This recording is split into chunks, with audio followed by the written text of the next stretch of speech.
صلى على محمد وآل محمد. اللهم صل على محمد وآل محمد.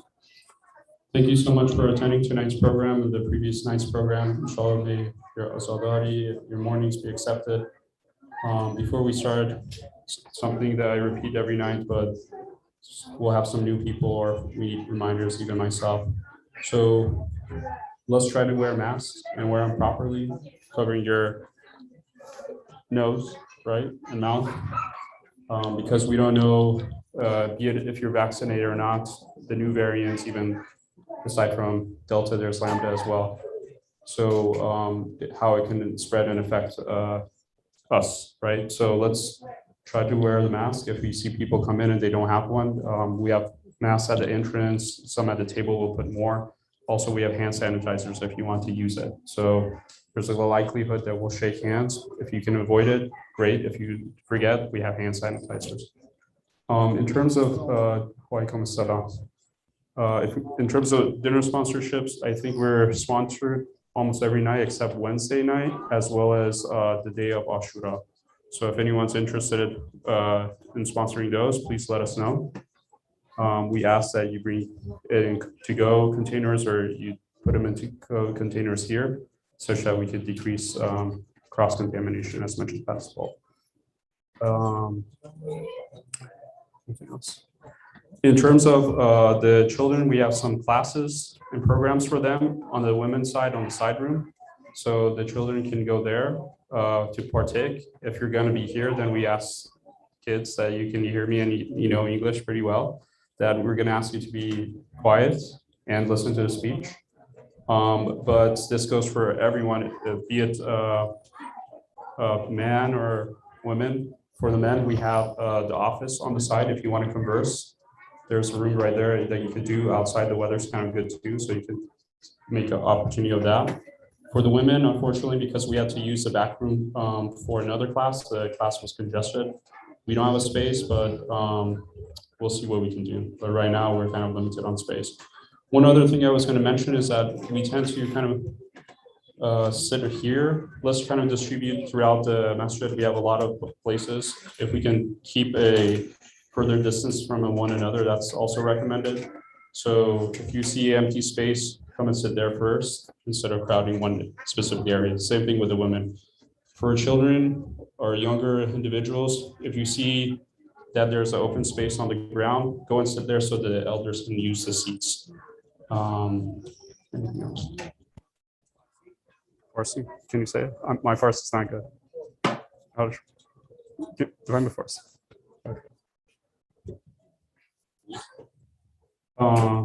That's about it, inshallah. Inshallah, we'll begin with the program with the loud salawat, with Quran recitation by Brother Hassan Zakari, and speech by our guest speaker, Dr. Takim. And then we'll have Latmiyas. If you wanted to perform Latmiya, let me know, or please assemble here towards the end of the speech. And then we'll, inshallah, end the program with a small ziyarat, and there'll be food to go, inshallah. With the loud salawat, we'll begin the program. Allahumma salli ala Muhammad. Inshallah, we will be reciting Surah Al-Hashr. أعوذ بالله من الشيطان الرجيم. بسم الله الرحمن الرحيم. سبح لله ما في السماوات وما في الأرض وهو العزيز الحكيم. هو الذي أخرج الذين كفروا من أهل الكتاب من ديارهم لأول الحشر ما ظننتم أن يخرجوا وظنوا أنهم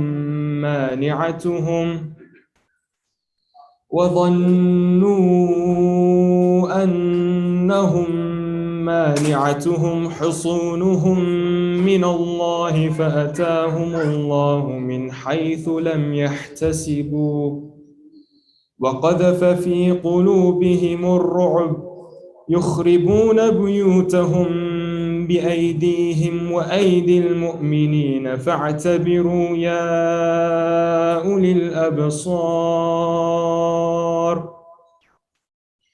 ولولا أن كتب الله عليهم الجلاء لعذبهم في الدنيا ولهم في الآخرة عذاب النار ذلك بأنهم شاقوا الله ورسوله ومن يشاق الله فإن الله شديد العقاب ما قطعتم من لينة أو تركتموها قائمة على أصولها فبإذن الله وليخزي الفاسقين وما أفاء الله على رسوله منهم فما أوجفتم عليه من خيل ولا ركاب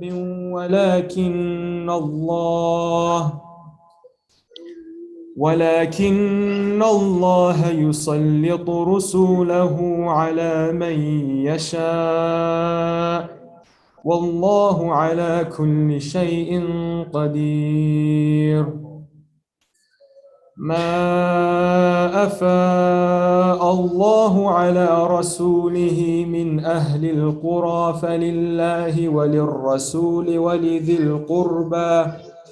ولذي القربى واليتامى والمساكين وابن السبيل كي لا يكون دولة بين الأغنياء منكم وما آتاكم الرسول فخذوه وما نهاكم عنه فانتهوا واتقوا الله إن الله شديد العقاب صدق الله العلي العظيم.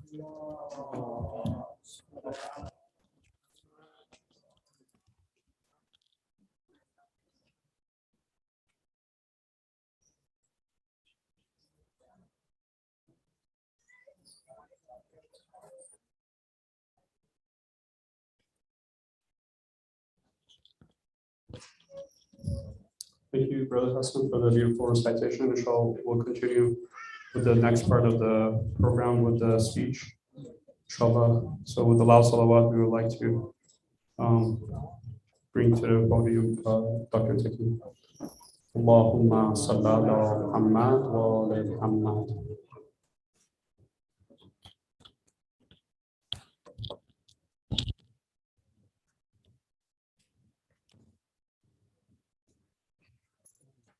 That one's okay. This is yeah, I don't need this. Yeah, I'll bring you water.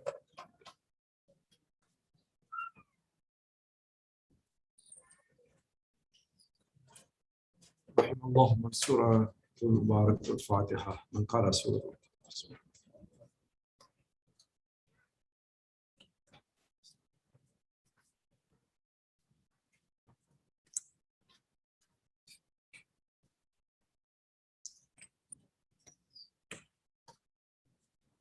أعوذ بالله من الشيطان الرجيم بسم الله الرحمن الرحيم الحمد لله رب العالمين والصلاة والسلام على أشرف الأنبياء والمرسلين خاتم النبيين رحمة للعالمين بالقاسم محمد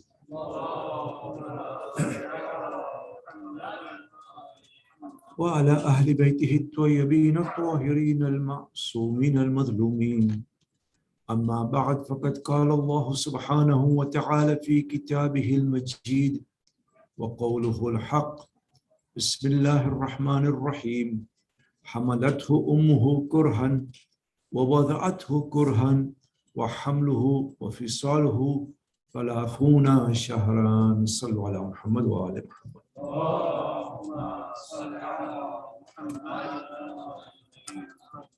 Assalamu alaikum wa rahmatullah.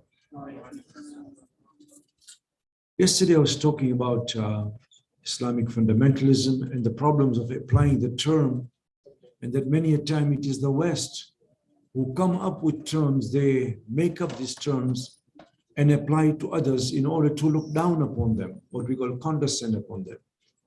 I want to talk about another subject today, which I believe is a very important subject, especially for us living in the West, whereby we need the reinforcement and help and closeness of the family. In the West, especially, they think of a family as a man and a woman, a couple of children, and maybe a cat or a dog. They all become part of the family somehow. But in Islam, there's a lot of emphasis on the family. There's very few programs in the West on TV, for example. If you open the TV, there's so much commercial, but you'll hardly ever find a program on spirituality, how to become spiritual, for example. At least I don't see any. There's hardly a program on how to deal with death, because for us, these are issues that are real, and we are encouraged to think about spirituality. We're encouraged to think about death. At the same time, there's very little programming on the family itself, how to create a good, structured, closely knit family. And indeed, we find a lot of the problems in the West is because of the lack of proper social and familial reinforcement and help. Islam places a lot of emphasis on the family because a healthy family, a good family creates a good society. In order to create a good society, we have to create a good family. The Quran puts so much emphasis on the family that it identifies and shows us key core values of how to behave, not only with the family, but different parts of family members. So for example, the interaction between the siblings is different between the interaction between the parents and the children. The interaction between the parents and the children is different than the interaction between the spouses or how you interact with the grandparents. And as I want to show you today, the Quran emphasizes different values and places great importance on the different aspects of a family. To start with, the family itself is more important than those outside. So for example, the Quran says, وَإِيتَاءِ ذِي الْقُرْبَى وَالْيَتَامَ وَالْمَسَاكِينَ. That when somebody is, for example, needy and unfortunate, he needs or she needs in your family, you first give it to the family members, then you give it to the neighbors, and then the outside, because the family comes first. Even before others outside, if somebody is genuinely and truly needy within your family, وَإِيتَاءِ ذِي الْقُرْبَى, then you give it to those who are close to your family. In Islam, let us remember this much. Relationship demands something. It's not merely to say that I'm related to X and Y, or he's my brother or she's my sister. That's not good enough. Not only are we supposed to be related, but more importantly, we are supposed to be connected. In the olden days, things have changed so much without us sometimes even realizing it. We ourselves go with the flow without realizing that we are actually changing. Now we have so much social media that we have forgotten social interaction. In the olden days, we had no social media. We had more social interaction and social closeness. But that's not the case now. There was a lot of social contact in the past. I remember when I was a child brought up in a place called Zanzibar in Tanzania, once you get at 4 o'clock in the afternoon, there was no television.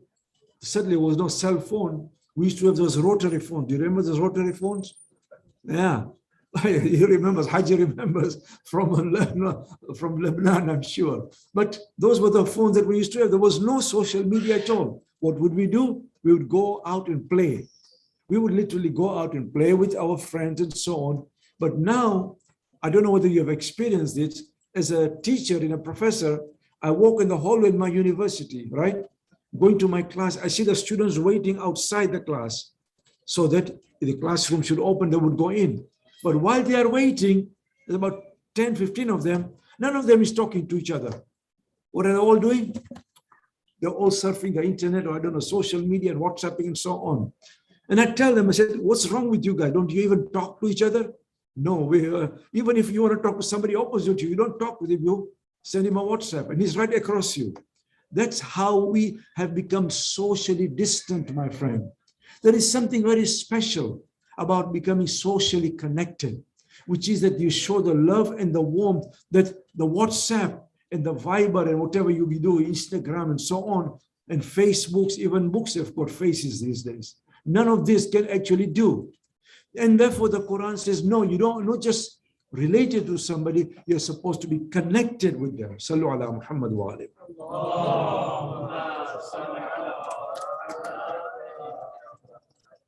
And that is why we have such a thing called Silatul Rahim. You know, there is a list of Gunah Kabire, what you would say, major sins. Min al Kaba'ir. Amongst the great sins, apart from, you know, stealing, adultery, and so on, one of the great sins is Qat'ur Rahim. In other words, to cut relationship with those who are related to you. If you don't speak to your brother or your sister or your parents or even your cousins, then it's a major sin. Because you are cutting off the connection of the womb, because somewhere along the line, you came out from one womb. And you have to respect that womb by connecting with those who are related to you. You remember the story of Ja'far. Ja'far bin Abi Talib went to Abyssinia. If you remember, the first hijrah was for the Muslims going from Mecca to what is now Ethiopia, Abyssinia. And there Amr bin As came to bring the Meccans, these Muslims, back to Mecca because they ran away. And as they were talking, Ja'far says that look how they treat women. Our Prophet has told us to respect our women, to connect with them, to look after them. And Amr says, look after women, respect them. We treat them like trash. And Ja'far says, no, you must always respect the source of where you came. You came from the womb. And therefore, never ever disrespect the womb. That is the Islamic teaching. And as you know, the womb in Arabic is called what? Rahm. And the word for Rahm comes from the word Rahma. In other words, the mother is the source of Rahma, of mercy. This is where you'll find women are so very merciful, because she knows what it is like to carry a child and give birth to a child. Sallu ala Muhammad wa alayhi.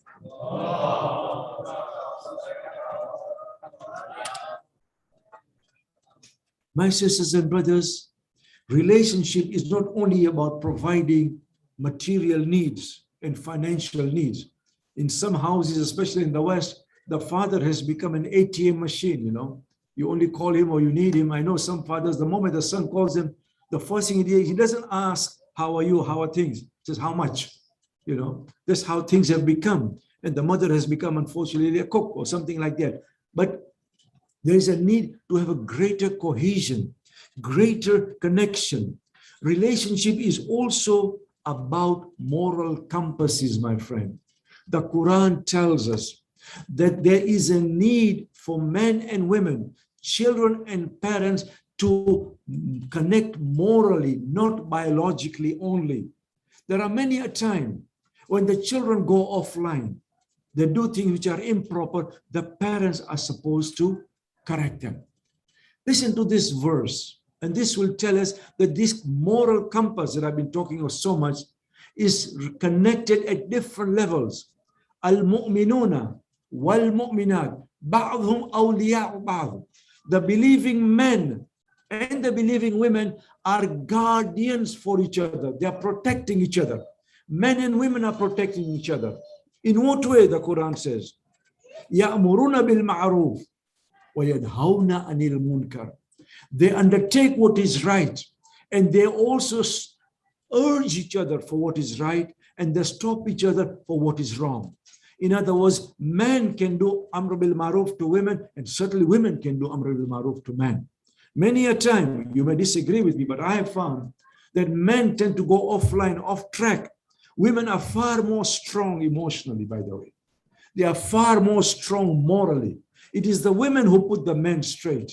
And that's perfectly okay according to the Quran. Look at another verse of how sometimes the children can actually act as moral guides for the parents. Rabbi, awzi'ni an ashkura ni'mataka allati an'amta alayya wa ala walidayya. Oh my Lord, inspire me, Rabbi awzi'ni an ashkur, so that I should thank you for all the blessings that you have given me. I should thank you with inspiration for all the blessings that you've given me and my parents. وَعَلَى وَالِدَيَّ وَأَنْ أَعْمَلَ صَالِحًا تَرْضَاهُ, and so that I should do those good deeds that you should be pleased with me. This is a dua, by the way, in the Quran. I should do those good deeds that you should please with me. But the verse doesn't stop there. وَأَصْلِحْ لِي فِي ذُرِّيَّتِي, the Quran says. Oh my Lord, reform me through my children. In other words, even my children can reform me rather than me just reforming my children. We always tend to think that it is the parents who change the children. Many a time it is the children who change the parents themselves, because the parents go off track and the children put them back on track. Sallu ala Muhammad wa alayhi.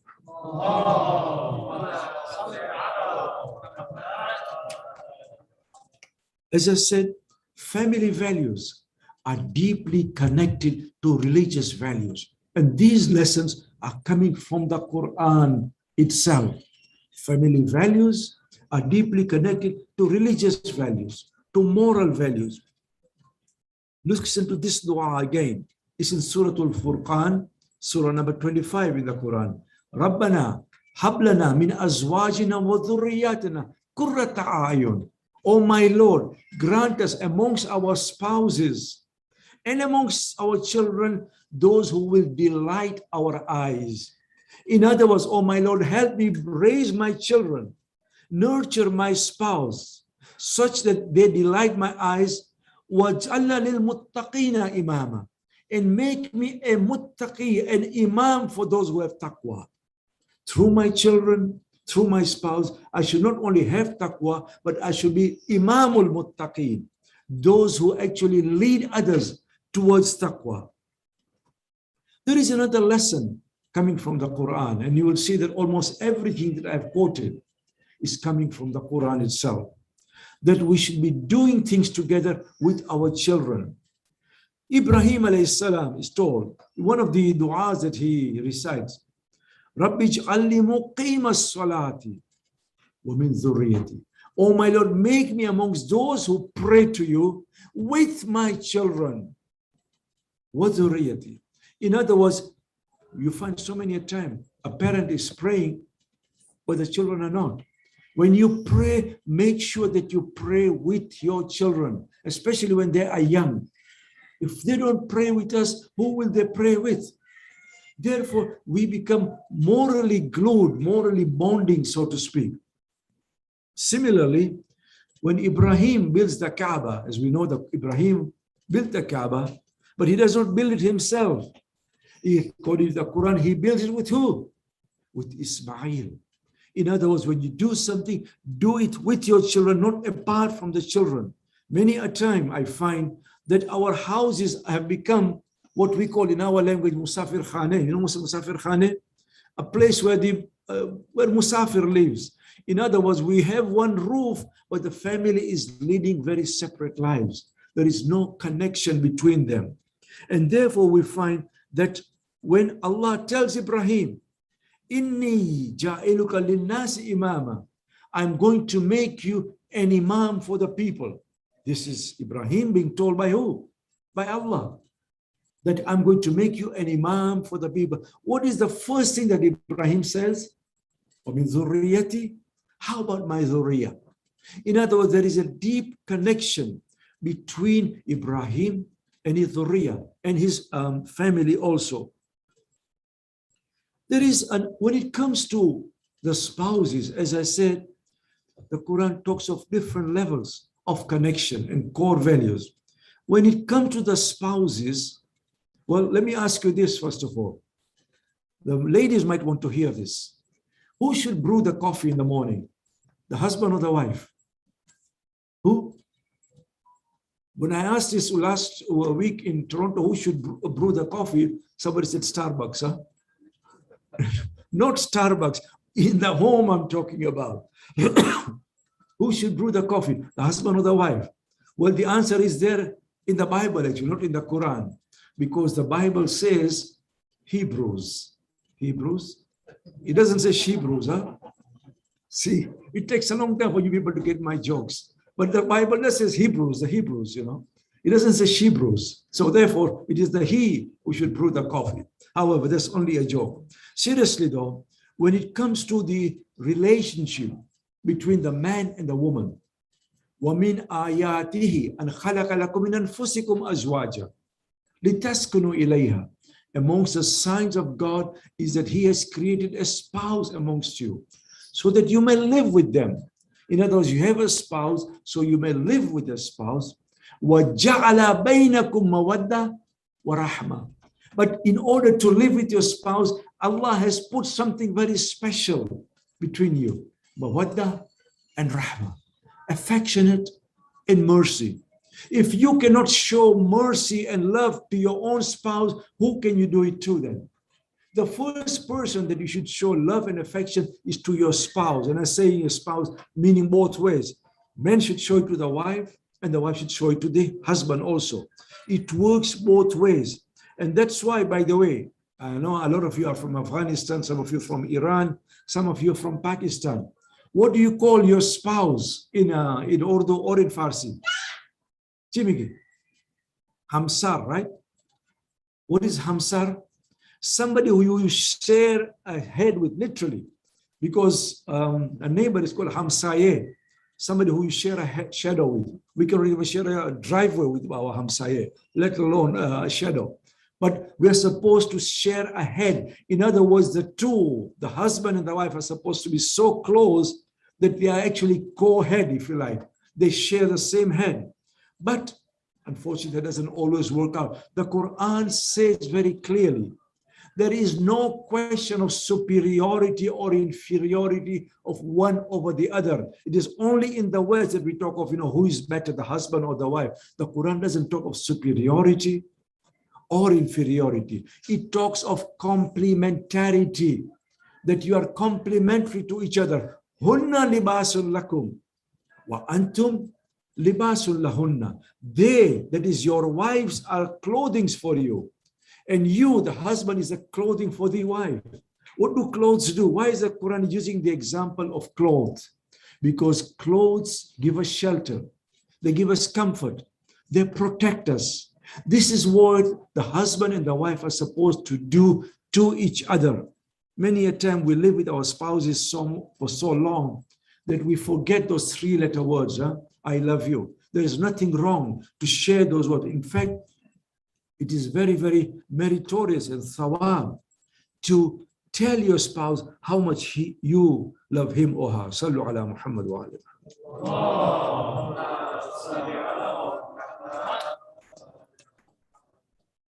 We find at the same time that poorer cultures, as I said before, deal very, very poorly with the elderly, with the senior citizens. Some things sometimes that even we do that too. In the book that I was telling about that I wrote, I sent a survey to many, many centers in America because my book was based on a survey. One of the questions I asked was, what do you do for the seniors in your community? What do you do for the seniors of the community? I got the answers. What was the answers? We give them chairs to sit on. I'm like, you can do a bit better than that. And I said, what role? One of the other questions I asked was, what role do women play in your community? And the answer I got, they make chai after the program. That just goes to show how much we undervalue our women and our seniors. Again, look at what the Quran says. The Quran says that do not even say uff to them. وَلَا تَقُلْ لَهُمَا أُفٌّ وَقُلْ لَهُمَا قَوْلًا كَرِيمًا. Do not even say uff. Uff is the lowest form of disrespect. It's like saying somebody, that is uff in Arabic. Although we don't use that term, but it's a very clear way of disrespect. The Quran says, وَلَا تَقُلْ لَهُمَا أُفٍّ وَلَا تَنْهَرْهُمَا. Do not mock them. Do not ridicule them. The only thing that the senior citizens want from us is what, وَقُلْ لَهُمَا قَوْلًا كَرِيمًا. Speak to them in a dignified manner. especially with your parents and your grandparents. Dignity is more important. More than money, more than anything else, the parents want dignity and love from us. وَاخْفِضْ لَهُمَا جَنَاحَ الذُّلِّ مِنَ الرَّحْمَةِ. And the Quran says, when you go and speak to your grandparent, he's talking about the seniors now, lower the wings of humility. In other words, be humble to them. Do not be arrogant. Do not raise your voice to them. There's a very beautiful hadith from Imam Ja'far as-Sadiq alayhi salam. It's a very beautiful hadith. The Imam says, be careful how you treat your parents, because your children are watching you. If you disrespect your parents today, your children will disrespect you tomorrow. And don't even dare tell them that, how can you treat me like this? Because they'll say, Daddy, Mommy, we saw how you treated your parents. Now we're just giving you what you give it to them. Therefore, that dua that we recite, and it's in the Quran, Rabbir hamhuma kama rabbayani saghira. This is about the parents. Oh Lord, have mercy on them the way that they had mercy on me when I was saghir, when I was young. It's not only a dua, by the way. It's also a reminder to each other that the love and mercy that my parents had on me.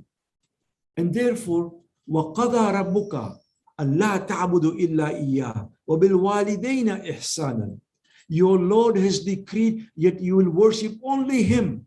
And in the same verse, without even stopping, the Quran says, you will do ihsan to your parents. Ihsan means to do beautiful deeds, to give them the duty, the love that is due to them. Sallu ala Muhammad wa ala Muhammad. And therefore the Quran says, Washkur li wali walidayk. O human being, thank me, Allah says. Thank me and thank your parents also. See the same verse without even breaking. You can only, as if the Quran says that if you want to go to Allah, you go through your parents. You can never truly thank Allah if you cannot even thank your parents.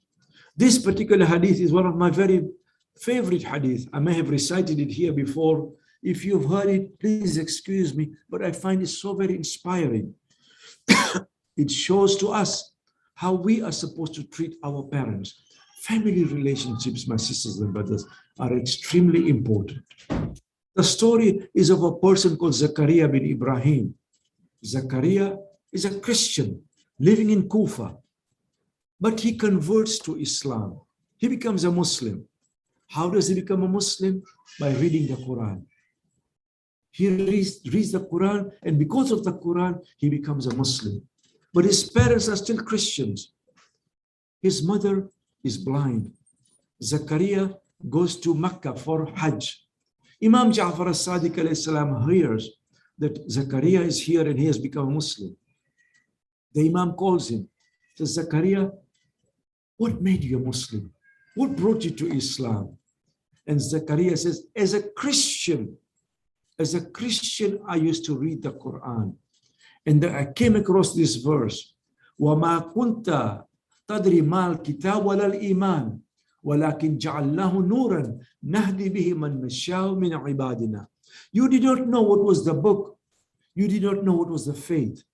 But we made this book a light. We made the book a light that we caused to enter of those whom we love. This is there in chapter 42, by the way. Chapter 42, verse 53 says, we made this book a light which we caused to enter into the hearts of those whom we love. And Zakaria says, when I came across this, just one verse, I felt that Allah was talking to me. I became a Muslim. The Imam says, truly, Zakaria, you have been guided. Zakaria is a new Muslim. He has many questions. He says, Yabda Rasulullah, I have many questions. So he asks all the questions, and then he says, I have one final question. The Imam says, what's the question? Zakaria says, I'm a Muslim, but my parents are Christians. How do I treat them? I'm a Muslim, but my parents are Christian. How do I treat them? The Imam says, do they consume pork? Do they consume alcohol? He says, no. The Imam says, because you are a Muslim, your behavior with your parents must be better than what it was before. Otherwise, what's the point of being a Muslim? Because you are a Muslim now, you have greater responsibility towards your parents, not less responsibility. They may be Christians, but you are a Muslim. Go and treat them even better. Zakaria goes back to Kufa. Now he's washing the clothes at home. He's washing the dishes. He's even combing the hair of his mother. The mother, of course, always notices such things. She says, Zakaria, you have changed. You were never like this before. What brought about the change? Why have you become so nice now suddenly? Zakaria says that I became a Muslim and I went to Mecca. The great grandson of the Prophet told me that I should be doing this for you. I'm not doing you a favor. This is my duty towards you. The mother is very impressed. Says, Zakaria, I like this religion. Any religion which teaches you to behave with your parents like this is a true religion. Teach me Islam. I want to become a Muslim too.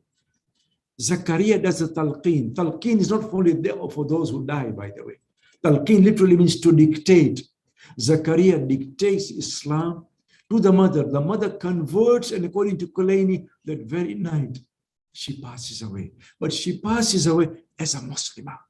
This is the power of Islam. Sallu ala Muhammad wa alayhi.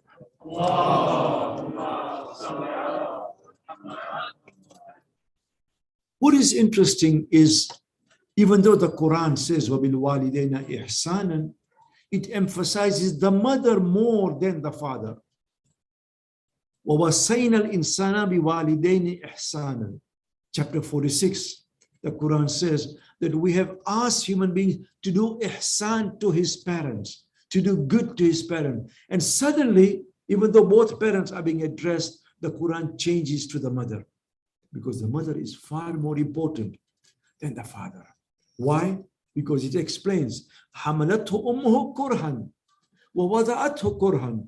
The mother bore the child with great difficulties, and she gave birth with great difficulties. وَحَمْلُهُ وَفِصَالُهُ ثَلَاثُونَ شَهْرًا. And the total period of carrying the child and giving birth to the child is 30 months.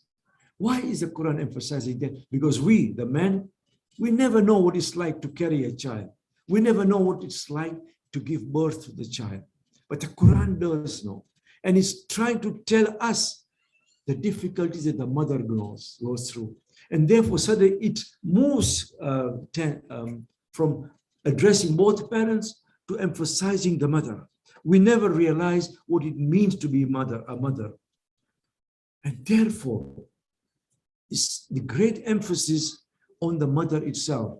I do not know whether you know this or not, but if you are praying mustahab salat, not wajib, mustahab salat, if your mother calls you, you must respond to her, even if it means breaking your prayer. Is your father? No, but the mother carries greater weight. This is how Islam emphasizes the role of the mother. Uwais al-Qarni, you may have heard of Uwais al-Qarni, was a lover of the Prophet himself, living in Yemen. And he wanted to go and meet the Prophet. The mother said, no, you cannot go. According to one hadith, because I need you, I'm sick here. I need you to tend to me. Uwais did not go. He was asked, Uwais, you are going to go and meet the Prophet. Why didn't you go? He says, going for the ziyarat of the Prophet is sunnah, but looking after my mother is wajib. Looking after my mother is a wajibat. The mother comes first, my sisters and brothers. So important is this question of the parents that it is seen again in the story of Isa alayhi salam. You've all heard the story. I will not go into the details. But Maryam, see the connection between the parents and the children, emphasized in the Quran. Maryam is carrying the child. She goes to the remote city, remote place, gives birth to the child with great difficulties. She comes back with the child. Of course, the people are astounded. She's not married. Where did this child come from? You know what the people say? Ya Maryamu, ma kana abuki rasuin wa ma kanat ummuki baghiyan. your father was not a bad person. Your mother was not unchaste. Where did the child come from? Immediately they connect mother with her parents. See the connection between the mother and the parents, and the daughter and the parents. Says your father was a good man. Your mother was very chaste. She was pious. They must have given you good upbringing. Where did this child come from? فَأَشَارَتْ إِلَيْهِ. She pointed to the child. And they said, كَيْفَ نُقَلِّمُ مَنْ كَانَ فِي الْمَهْدِ الصَّبِيَّةِ. How can we talk to a child in the cradle? At that point, Isa speaks. Isa had to speak because had Maryam said this is from Allah, they would never have believed Maryam. Therefore, Isa had to speak in order to save the chastity, the honor of his mother. And what does Isa say? Inni Abdullah. Why does he say Inni Abdullah? Because for the moment Isa is born, he destroys the doctrine of Trinity, my friends. He doesn't say Inni Allah or Ibnullah. He says Inni Abdullah.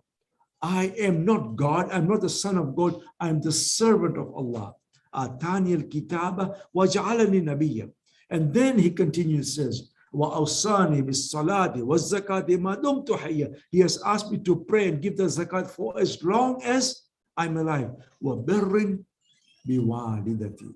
And he's also asked me, my Allah has asked me, Isa saying, to do good to my mother. He couldn't say to my parents because he did not have a father. So right from the beginning, from his birth, Isa is reminding us that we must do good deeds towards our parents. And the Prophet was asked, what is this bir? Bir says the good deed that you should do. And bir does not end when your parents die. The bir to your parents, the good deeds to your parents does not end when your parents die. The good deeds to your parents end when you die. Because for as long as you are alive, you must do good things to your parents. Any good deeds, even if it means to plant a tree from which others will benefit, to build a madrasa, to build a school, or even the 2 rakat salat for your parents, that is part of the bir to your parents. Sallu ala Muhammad wa ala.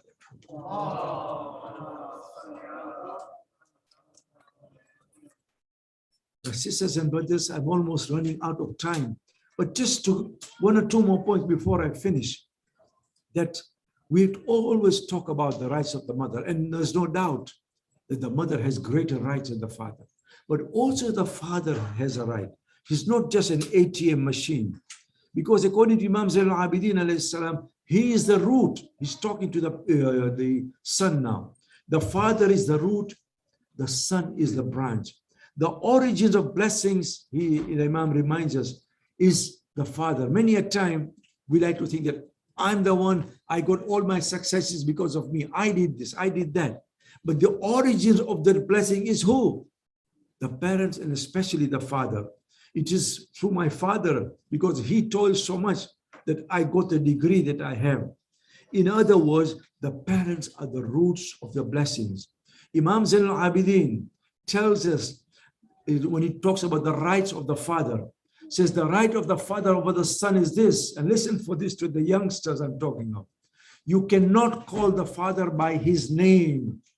In the West, sometimes I see the youth call the father by their name.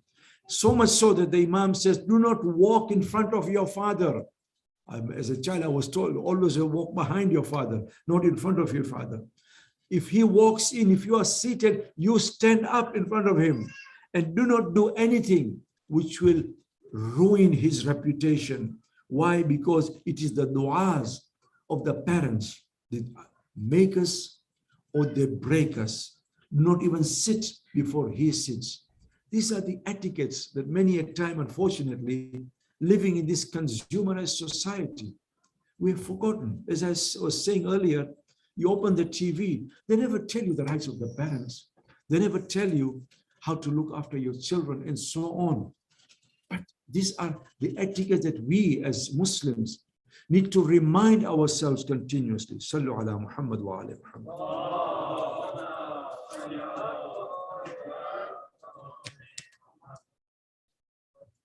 I've been talking about Karbala, and especially I've been emphasizing the role of women in Karbala. Before Karbala, in Karbala, after Karbala also. Because just as Imam Hussein and his companions gave their lives, the women also devoted so much of their energy, gave everything that they had, the most beloved, for the sake of Imam Hussein. We find a couple in Karbala who came to living in Kufa, but heard about Imam Hussein, and both the husband and the wife came to Karbala. The husband's name was Abu Wahab, and the mother's name was Wahab. Wahab and the husband, they were very much in love with each other. So much so that when Abu Wahab, when he goes to give his life for Hussein, he looks at his wife and recites the Rajz. Says, today you will see how brave your husband was, how great your husband was, and how loyal he was to the cause that he is giving his life for. As Abu Wahab falls on the ground, Imam Hussein goes running to him. But Wahab, the wife, could not be restrained. She could not be stopped. She goes running to the battlefield and she takes the head of her husband. This is Wahab. She takes the head of her husband and starts kissing it and putting the head of the husband on her lap. Shimr Mal'un, when he sees this, you know what Shimr does? This is supposed to be a person who is so pious, Shimr. Huh? What he does is that is Shimr, he turns to his slave, Rustam, he says, oh, Rustam, go and kill that woman. Wahab is the only woman who is killed on the day of Ashur on the battlefield, even though she was not even fighting. But Rustam, by order of his master Shimr, goes and kills Wahab too. Azadar and Hussein, there were so many people who gave their lives for Imam Hussein on the day of Ashur, even though they did not have to, but they chose death over life. One of these person was a person by the name of John. John, whose actual name was Huway. We read his name as Huway. John was a slave of Abu Dhar. Even after Abu Dhar, John chose to remain with the Ahlul Bayt. He could have left the Ahlul Bayt, but he chose to be with the Ahlul Bayt, and he was in Karbala with Imam Hussein. In those days, by the way, the blacks were not looked after very well. But John, was looked as one of their own. He was part of the family. Like Fidda, he was part of the family. A time comes on the day of Ashur, where John comes to Imam Hussein, and he says, Yabna Rasulillah, it is my turn now to give my life for you. Imam Hussein looks at John and says, John, jihad is not wajib upon you. I've told you to leave me. Why do you want to give your life for me?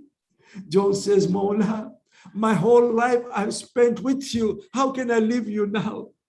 Let me taste the sweet fragrance of paradise. I want to smell the sweetness of Jannah just like you. Do not deprive me of Jannah, oh my Mawla. John comes to the battlefield.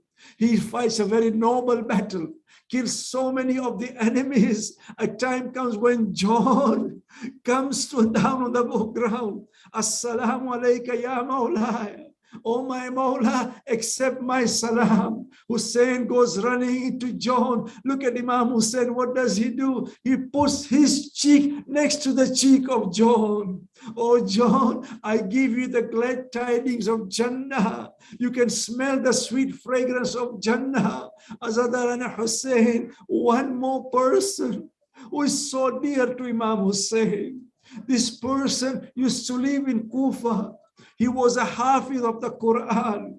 He used to spend the night in Kufa, in the mosque of Kufa, reciting the Quran. He was a qari.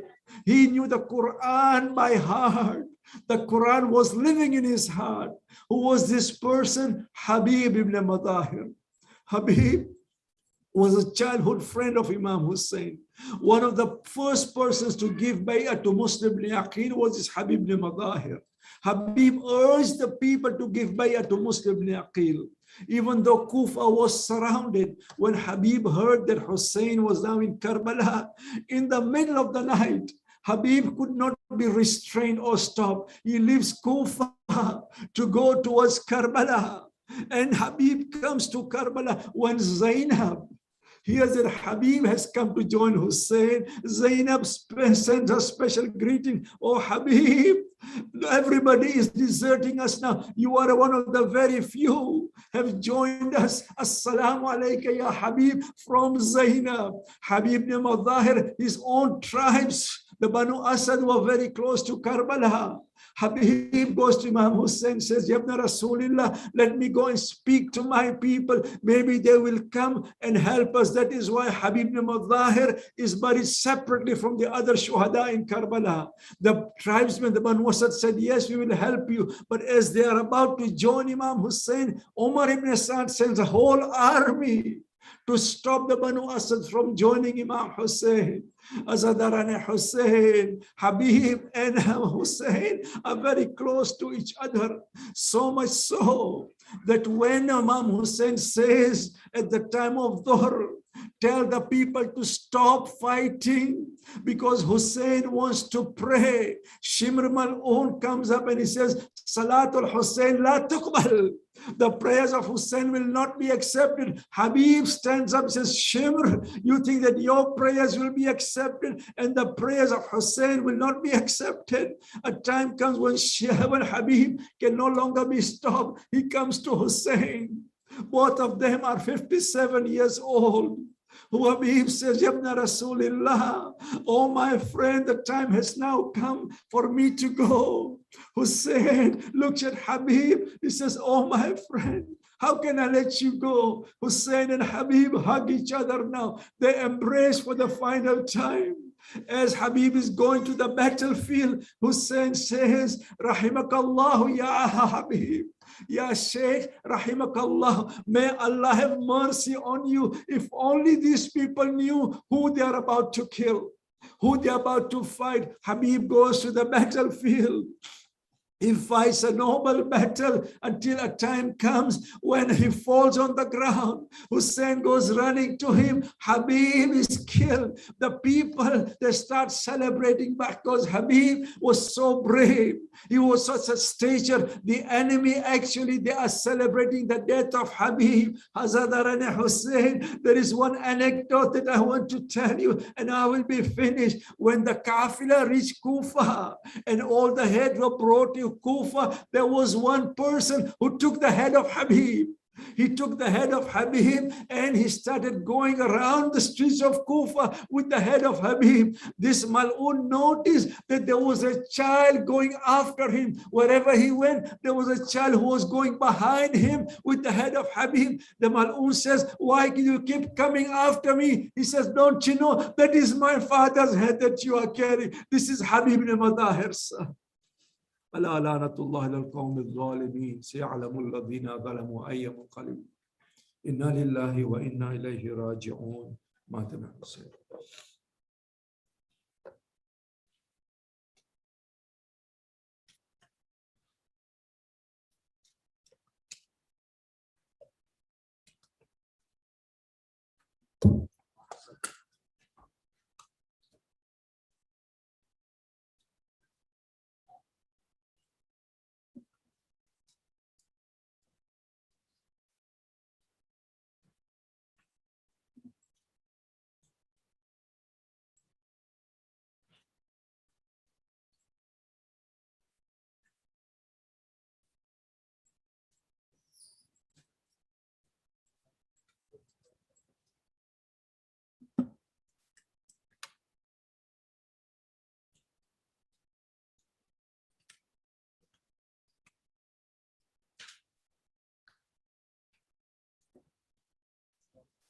السلام عليك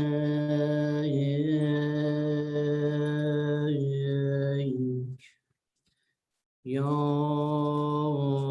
أبا صالح.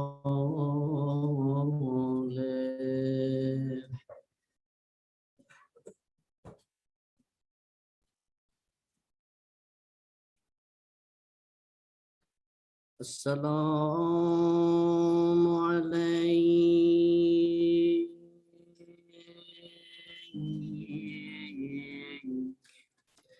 يا صاحب العصر الزمان.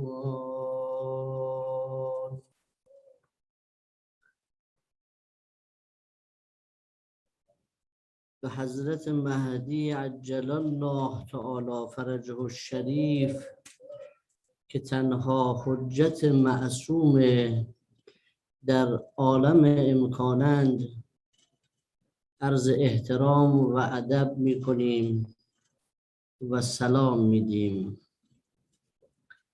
السلام علیک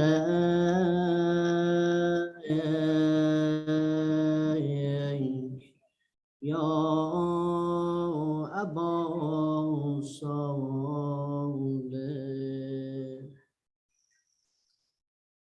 این عزای حسینی رو به حضرت بقیت الله الاعظم روحی فدا و مادرشان حضرت زهرا سلام الله علیها که به واقع صاحب این عزا و مصیبت حسینی هستند تسلیت عرض می کنم.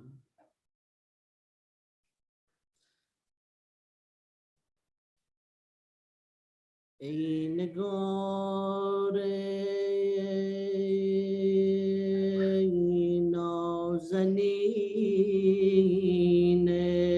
نازنین فاطمه،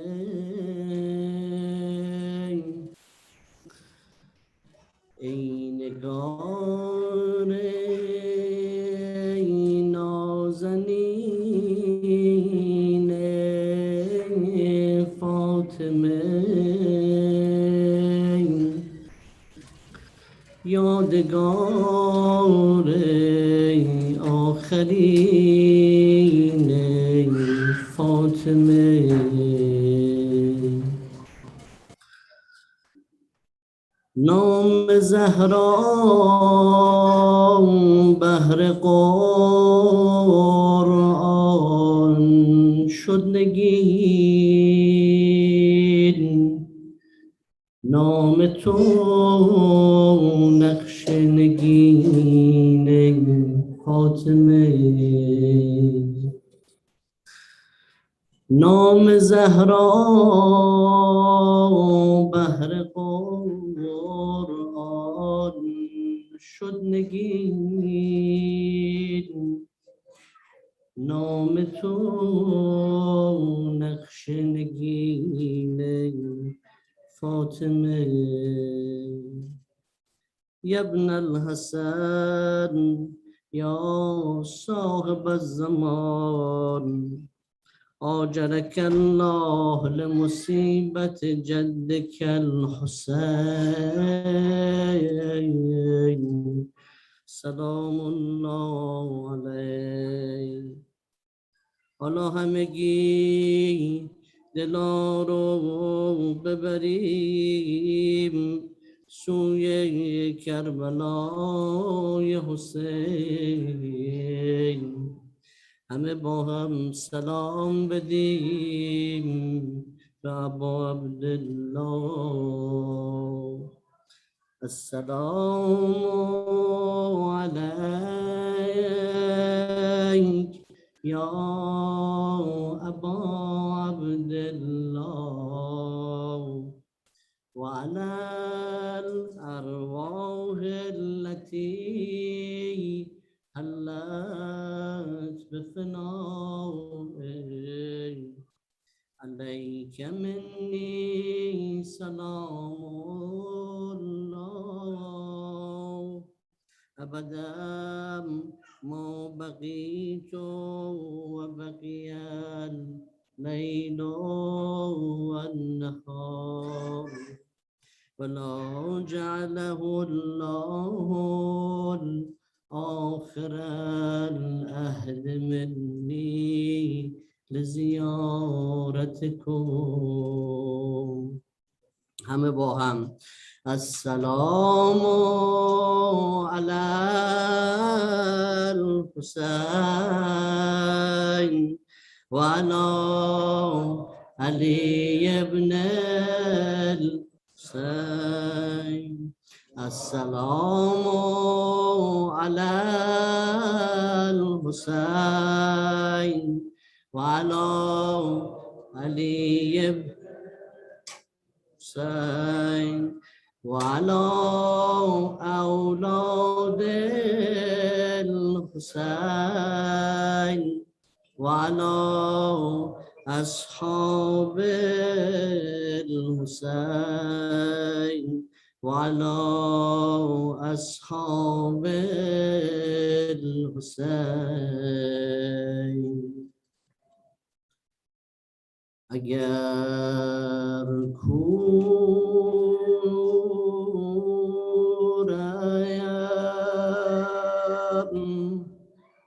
خدا را میشناسم اگر کورم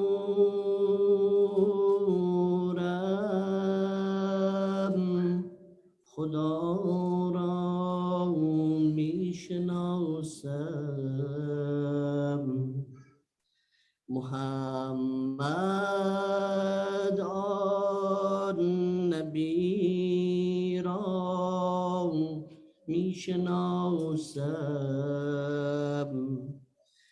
علی مرتضی را میشناسم من آن دخت نبی را میشناسم حسن آن مجتبی را میشناسم حسین ابن علی را میشناسم من آن مشکل گشا را میشناسم من آن دخت علی را میشناسم من این خاندان را میشناسم حسین مشکل گشا را میشناسم این خاندان خاندان عصمت و طهارت خاندان کرم و سخاوت الهی من بمیرم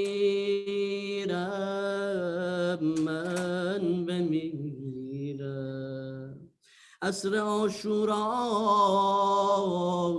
همه رفتن و زینب تنها ماند زینب علیها سلام با دلی شکسته و پشتی خمیده برای دیدن برادر به سمت گودال قتلگاه رفت همی گفت و برفت زینب بناله همی گفت و برفت زینب بناله حسین او برادر جان فتاده فتاده بر زمین خشک و خالی حسین من عزیزم تو کجایی حسین من عزیزم تو کجایی حسین جانم حسین جانم حسین جان همه حسین جانم حسین جانم حسین جان حسین جان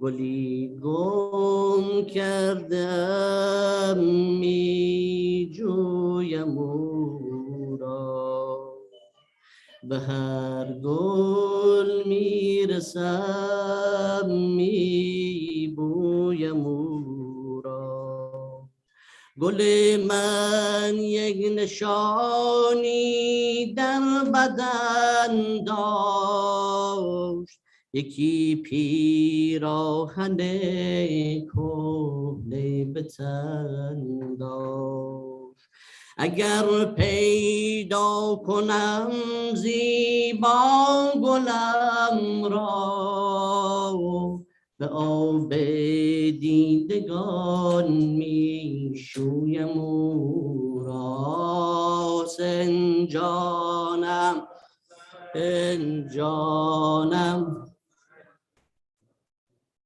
حسین جانم حسین جانم حسین جان دل من طاقت دوری ندارد حسین من به جانش سر ندارد حسین من کجایی جان جانم شبم قربان رویت جان جانم حسین من کجایی جان جانم شبم قربان رویت جان جانم حسین جانم حسین جانم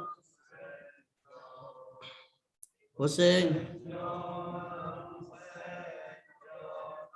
به احترام و عشق به امام حسین بایستید لطفاً تشریف بیارید جلو و سینه زنها لطفاً بیان وسط و سینه بزنن بفرمایید حسین جانم حسین جانم حسین جان حسین جانم جانم حسین جان حسین جانم حسین حسین جان حسین جانم حسین جانم حسین جان گلی گم کرده ام می جویم او را گلی گم کرده ام می جویم او را به هر گل می رسم می بویم او را به هر گل میرسم میبویم او را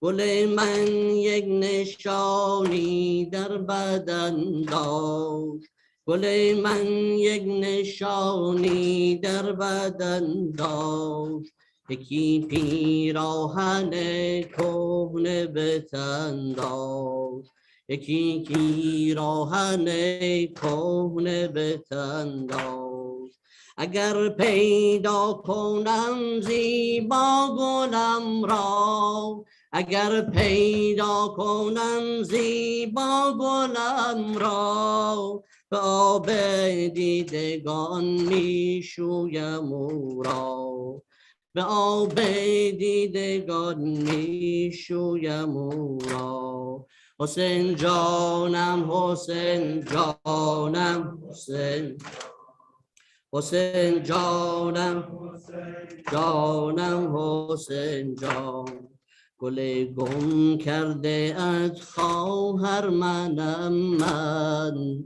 گل گم کرده ات خواهر منم من غرور سینه ات خواهر منم من غرور سینه ات خواهر منم من غرور سینه ات خواهر منم من حسین جانم حسین جانم حسین جان حسین جانم حسین جانم حسین جان حسین جانم حسین جانم حسین جان سلامات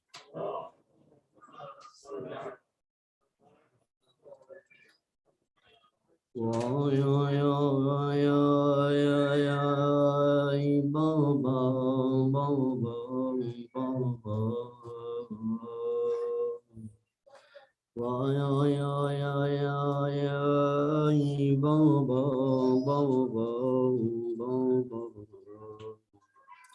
کجایی ای پدر بخت غریبی کجایی ای پدر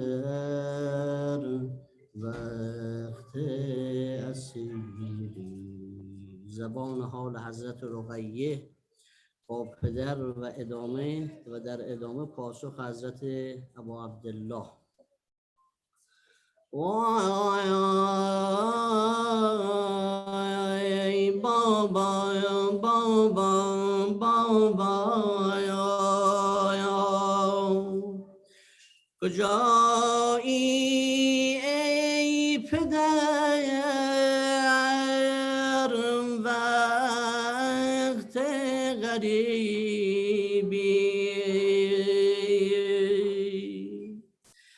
کجایی ای پدر وقت اسیری کجایی ای پدر هنگام سختی عدو آمد سراغ با دو دستی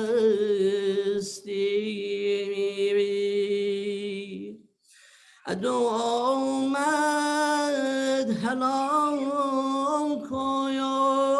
جان جانم مکه بابا ندارم چون ننالم عدو سیلی بزد بر روی مایم کجایی ای پدر پشت و پناه همی زد آن عدو سیلی به صورت که صورت گشت گلگون از نجابت کجایی ای پدر وقتی که ظالم کشیده مو و گویی سوی مزاحم حسین جانم حسین جانم حسین جان حسین جانم حسین جانم حسین جان کجایی ای پدر وقت غریبی کجایی ای پدر وقت غریبی کجایی ای پدر وقت اسیری کجایی ای پدر وقت اسیری کجایی ای پدر هنگام سختی کجایی ای پدر هنگام سختی عدو آمد سراغم با دو دستی عدو آمد هلاکم جان جانم مکه بابا ندارم چون ننالم حسین جانم حسین جانم حسین جان حسین جانم حسین حسین جانم حسین جانم حسین جان عدو سیلی بزد بر روی ما هم عدو سیلی بزد بر روی ما هم کجایی ای پدر پشت و پناهم همی زد آن عدو سیلی به صورت همی زد آن عدو سیلی به صورت که صورت گشت گلگون از نجابت که صورت گشت گلگون از نجابت کجایی ای پدر وقتی که ظالم کجایی ای پدر وقتی که ظالم کشیده مو و گیسویم مزاحم کشیده مو و گیسویم مزاحم حسین جانم حسین جانم حسین جان حسین جانم حسین حسین جانم حسین جانم حسین جان حسین جانم حسین جانم جوابت گویم اکنون از گلویم جوابت گویم اکنون از گلویم نمانده هیچ نایی بر گلویم سرم بر نیزه و میبینم اکنون سرم بر نیزه و میبینم اکنون دعا میگویم و میسوزم اکنون جگر گوش رقیه جان فدایت ندارم جان که آیم در کنارت خدا پشت و پناهت ای رقیه که زینب در کنارت کرده گریه حسین جانم حسین جانم حسین جان حسین جانم حسین جانم حسین جان حسین جانم حسین جانم حسین جان صلوات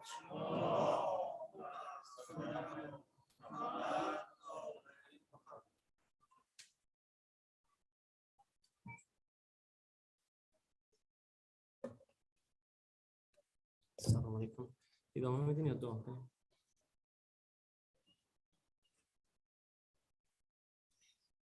ذکر نوحه عزادارم عزادار حسینم گرفتارم گرفتار حسینم عزادارم عزادار حسینم گرفتارم گرفتار حسینم عزادارم عزادار حسینم گرفتارم گرفتار حسینم اگر باشد گناه عالمینم چرم دارم که غمخوار حسینم مرا اشک عزایش آبرو داد دلم را از سیاهی شستشو داد عزادارم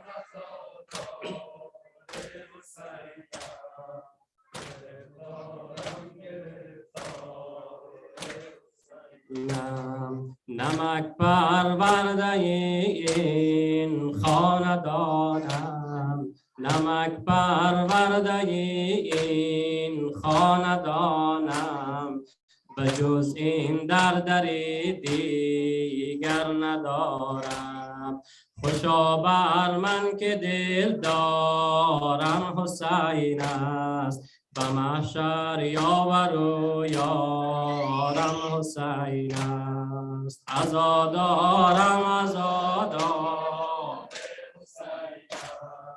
گرفتارم گرفتار اینم ببالینم نمیخواهم طبیبی برای آن که غم خارم حسین است سر و جانی ندارم من به عالم که در عالم مددکارم حسین است عزادارم عزادار گرفتارم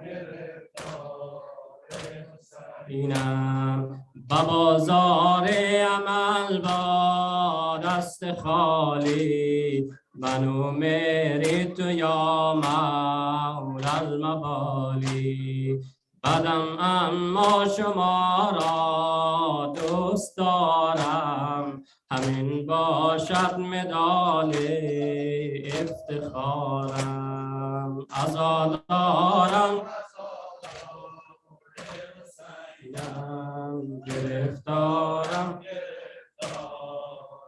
حسینم نمک پرورده این خاندانم نمک پرورده این خاندانم بجز این در دیگر ندارم خوشا بر من که دل دارم حسین است به محشر یاور و یارم حسین است عزادارم گرفتارم گرفتار حسینم ببالینم نمیخواهم طبیبی برای آن که غم خواهم حسین است برای آن که غم خواهم حسین است سر و جانی ندارم من به عالم که در عالم مددکارم حسین است عزادارم عزادار گرفتارم گرفتار حسینم ببالینم نمیخواهم طبیبی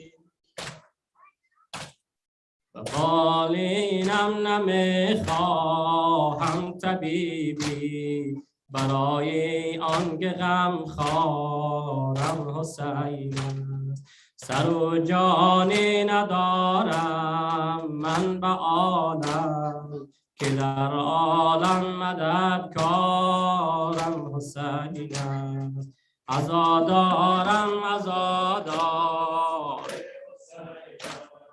گرفتارم گرفتار حسینم عزادارم عزادار حسینم گرفتارم گرفتار حسین است اینو میخوانیم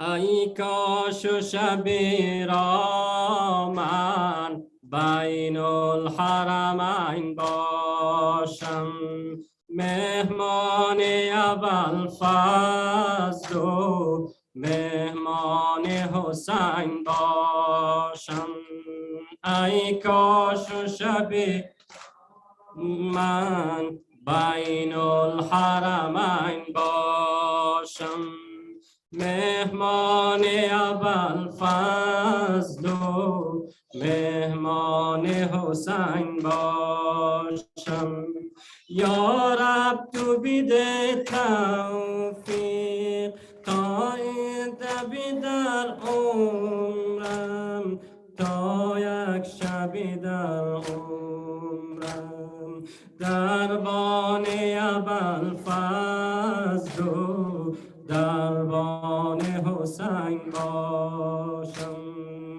ای کاش و شبی من بین الحرمین باشم مهمان ابوالفضل و مهمان حسین باشم از غصه اگر مردم گویید و که خود می گفت قربان ابوالفضل و قربان حسین باشم قربان ابوالفضل و قربان حسین باشم ای کاش و شبی را بین الحرمین باشم مهمان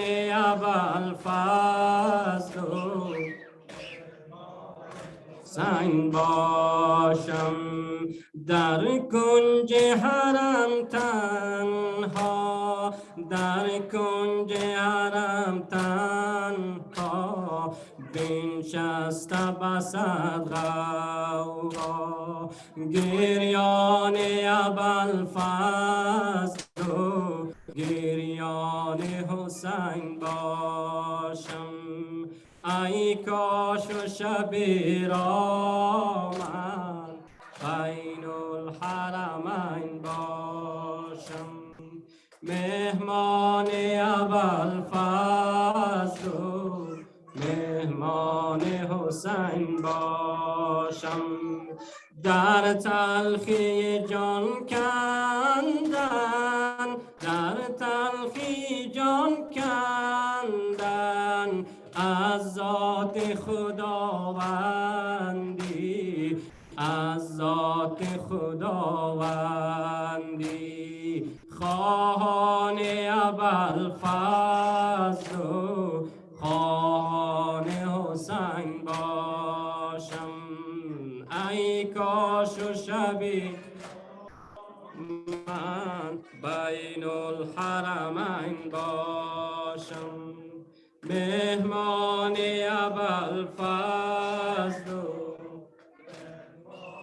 حسین باشم در قبرم اگر پرسن در قبرم اگر پرسن تو کیستی و میگویم مهمان ابوالفضل و مهمان حسین باشم مهمان ابوالفضل و مهمان حسین باشم ای کاش و شبی من بین الحرمین باشم مهمان ابوالفضل و مهمان حسین باشم مهمان ابوالفضل و مهمان حسین باشم دعای فرج میخوانیم اللهم صل على محمد و آل محمد و عجل فرجهم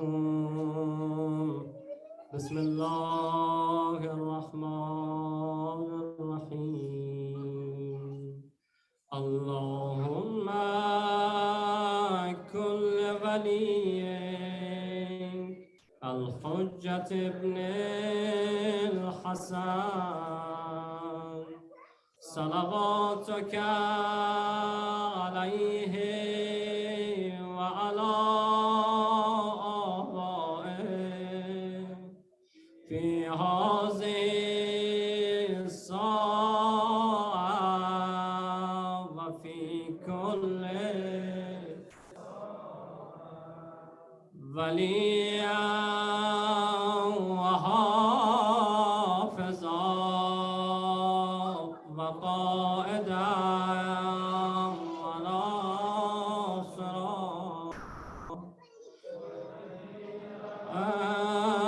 وعينا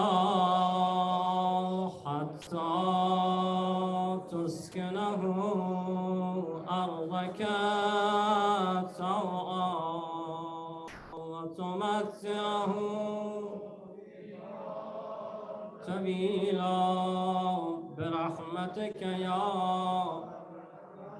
الراحمين اللهم اغفر للمؤمنين والمؤمنات والمسلمين والمسلمات الأحياء منهم والأموات تابع بيننا وبينهم بالخيرات إنك مجيب الدعوات إنك على كل شيء قدير پروردگار این قلیل توسل را از همه ما قبول بفرما ارواح شهدای کربلا و ابا عبدالله الحسین و 72 تا یاران و پاکبازانش را از ما خوشنود بگردان اموات ما را ببخش و بیامرز والدین ما را ببخش خوشنودی اموات جمع حاضر و خوشنودی تمام شهدایی که امروزها از میهن ما افغانستان و همچنان در جای جای از دنیا از حق و آزادی پاسداری میکنند و خوشنودی ارواح شهدای کربلا الفاتحه مع الاخلاص و الصلوات